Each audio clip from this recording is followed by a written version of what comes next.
Cik nopietni vai nenopietni policisti? Kaut sirēnas un mirgo sārti zilās bākas. Ja ierodas, kad aizbēguši noziedznieki.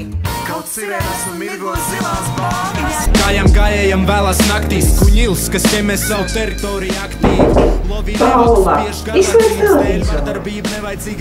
Mam, izslēdz televizoru un zem sagas, tev tagad jābūt skolā. Bet, kādu bet? Labi, logos, kas pazudīs, laternas, kas knapi spīd.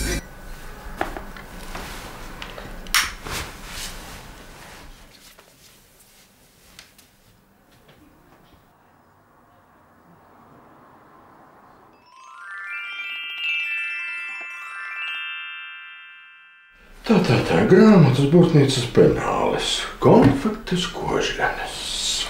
Kas tu tāds esi? Hugo, policists Hugo. Un ko tu meklē manā somā? Es vēlos pārliecināties, vai tu esi gatava doties uz skolu. Esmu. Un kā būs ar šo te?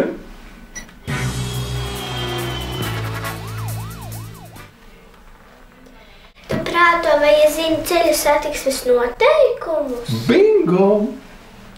Ja jau šī ir spēle, kas man būs par uzvaru? Ja tu zinās ceļa satiksmes noteikumus, tad tu saņemsi šo te. Un vēl, tev gaida pārsteigums. Esi gatava? Spied!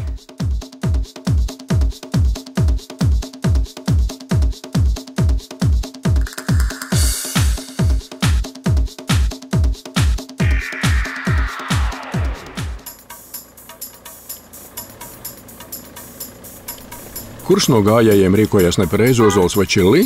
Čilī, jo gājēji pilsētā pārvietojas pa ietvi. Pareizi. Tev punkts, aiziet tālāk. Nu, ko teiksi? Ozols rīkojās nepareizi, jo gājēji ārpus pilsētas pārvietojas pa ceļa nomalu, ejot pretī mašīnām. Lieliski, tev jau ir 2 punkti. Ozolam vajadzēja iet pa ceļu otru pusi un labi pārredzamā vietā šķērsot ceļu. Pagaidi, kā tur īsti bija ar to brauktuvi šķērsošanu? Aha, tātad vispirms paskaties pa kreisi, tad pa labi, pārliecinies, vai tūmā nav transporta līdzekļi. Tad šķērso brauktuvi, vidū vēlreiz paskatoties pa labi. Skaidrs. Un atceries, Paula, ka gājēji ir ne tikai tie cilvēki, kas iet ar kājām, bet arī tie, kuri brauc invalīdu rateņos un pārvietojas ar skrituļslidām vai skrejriteni. To es zinu. Bet nu atgriezīsimies pilsētā un pārbaudīsim, vai zini, kā jāšķērso ielas. Čilī rīkojās pareizi, bet Ozols pavisam nepareizi. Kā tā? Brauktuvi pilsētā drīkst šķērsot pa gājēju pāreju, pirms tam pārliecinoties, vai tas ir droši. Ozols ielu šķērsoja vietā, kur nav gājēju pārejas. Tu gan esi sacīga, 3 punkti tev.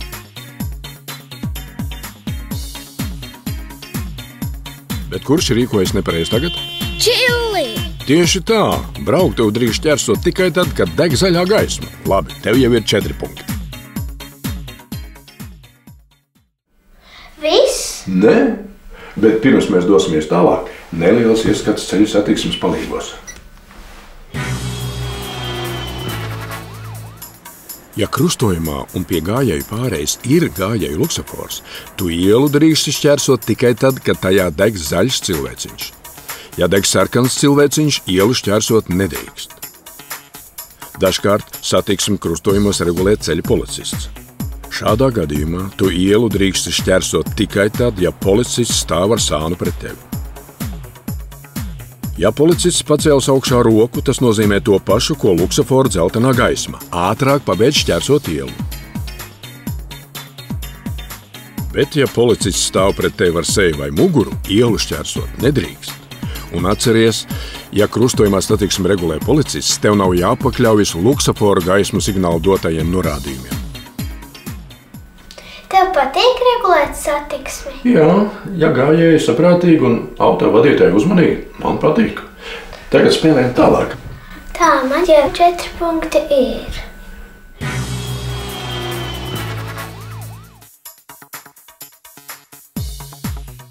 Nu, ko teiksi? Pēc maniem aprēķiniem viss kārtībā.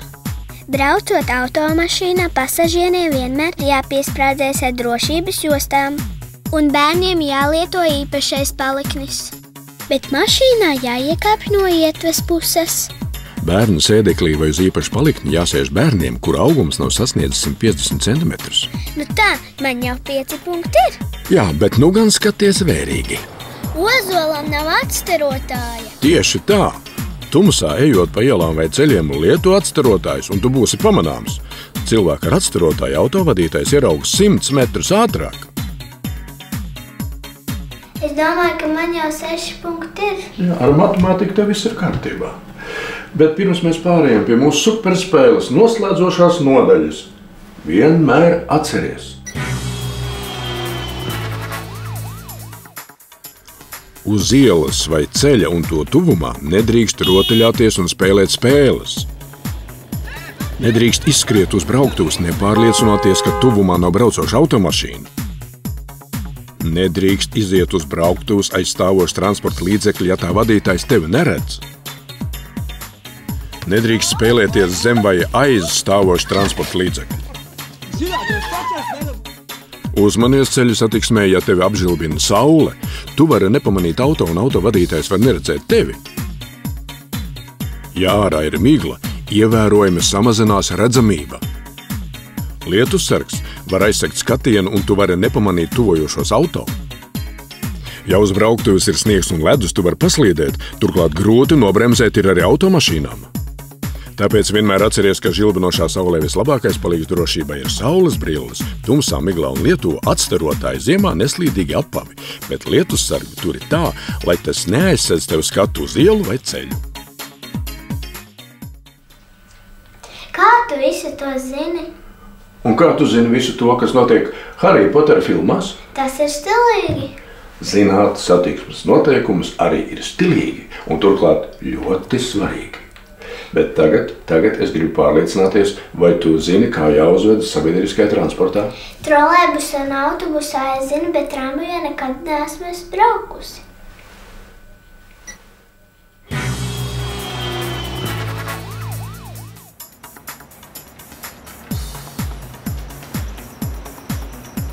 Ikdienā tev var nākties braukt ar autobusu, tramvaju vai trolejbusu, kas brauc pa noteiktu maršrutu. Šādas transporta līdzekļus sauc par sabiedriskajiem transporta līdzekļiem.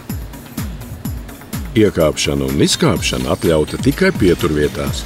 Vispirms notiek pasažieru izkāpšana un tikai tad iekāpšana. Ja sabiedriskajā transportā ir brīvas sēdvietas, sēdi. Ja brīvu sēdvietu nav un gados vecāki pasažieri stāv kājās, piedāvā savu sēdvietu. Ja sabiedriskajā transportā stāv kājās, stingri turies pie atzveltņu vai speciālajiem rokturiem. Bet tagad skaties vērīgi. Grūstīties sabiedriskajā transportā nedrīkst, un piegružot to nav atļauts. Protams, traucēt vadītāju ir stingri aizliegts. Pie vadītāja pieturvietā drīkst iegādāties tikai braukšanas biļeti, jo bez biļetes braukt nedrīkst. Lieliski! Tu esi nopelnījusi 7. punktu. Izkāpjot no tramvaja, trolejbusa vai autobusa, nedrīkst šķērsot brauktu to priekšā vajaistiem. Nevar taču redzēt, kas notiek pārējā brauktuves daļā. Nu jā, jāpagaida, kamēr transporta līdzeklis aizbrauc, un tikai tad jāmeklē vieta, kas ir piemērota brauktuves šķērsošanai. Nu, apsveicu! 8. punkts arī ir pie tevis. Tikai atceries, ka tramvaja pasažieriem pēc izkāpšanas tūlīt jādodas uz ietvi pret tramvaja durvīm, jo tramvajs lietas parasti ved pa ielas vidu. Kad tramvajs apstājies pieturvietā, automašīnām ir jāpalaiž pasažieri, kas iekāpja vai izkāpja no tramvaja. Jā, ka es braukšu ar tramvaju, es to atcerēšos, vai spēle ir galā? Jā. Nu, es esmu pārliecināts, ka tu vari doties uz skolu.